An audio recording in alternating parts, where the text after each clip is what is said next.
এ, আমি এটা কিছু কম না ছোট সাহেব। আমার কিছু জিগাইন না। বুঝতে পেরেছি।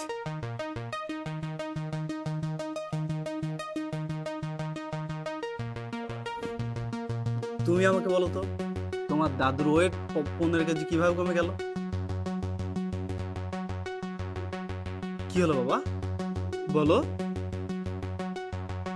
বাবা, আমি তোমাকে জিজ্ঞাসা করছি তোমার দাদুর ওয়েট কিভাবে কমে গেল? উনি তো এত চিকন ছিল না।